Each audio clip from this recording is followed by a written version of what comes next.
Yeah, so I'm going to cover basically how I amended my medical records at the U.S. Department of Veterans Affairs. So, I think it was months ago at this point, I did a video about many topics about the VA. I think it was one of the first ones I did in a really, really like years, a long time.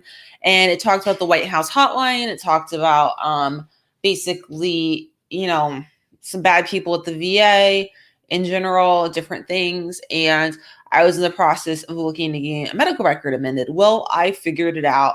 It wasn't easy, of course, because the VA, not many things tend to be easy. There's problems, it's just really a big mess over there. So I did figure it out, and this is how I did it. So, for starters, I'll let you know that basically I had to ask a lot of questions. Nobody knew how to do what I needed. I had to really take it upon myself. And I contacted the privacy office at the big facility, the big VA, Alexandria, Louisiana Veterans Affairs Medical Center. And it wasn't easy at all because they don't do anything digitally.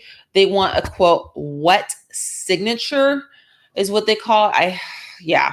Anyways, and which means you had to mail everything, snail mail back and forth between like me and the VA. So it took like 3,000 forevers essentially. I mean, it was like weeks and weeks and weeks and weeks and weeks went by, and there was bad weather, and so the mail got messed up, and it was just like this huge mess.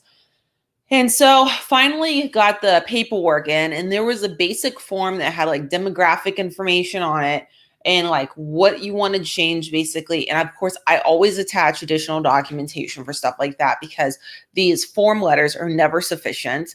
And then it was amended, it was changed, and I'll show you what showed up on my records. So like after every single amendment, what I put on the screen: amended Privacy Act amendment filed and or 45 CFR part 164. So that's just a lot, isn't it? So I'm going to go ahead and show you this.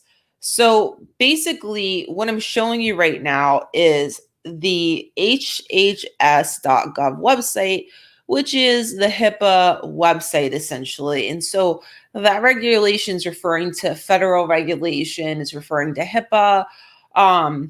And if you Google amended dash Privacy Act amendment filed and or 45 CFR part 164, blah, blah, blah, whatever, that's what will come up. That's like one of the top results is that website.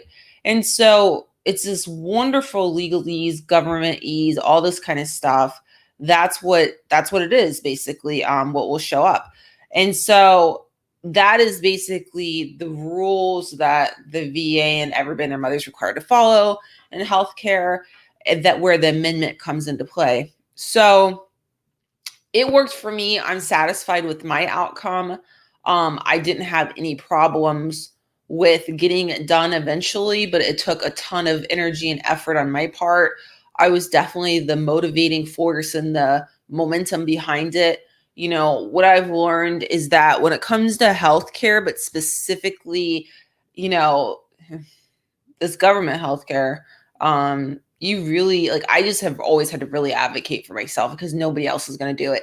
And certainly not at the VA. 99% of the time. Now there's been a couple exceptions through the years, so I'll be fair. And, but overall, it's just, I've learned I really have to advocate for myself typically. And this was just no exception.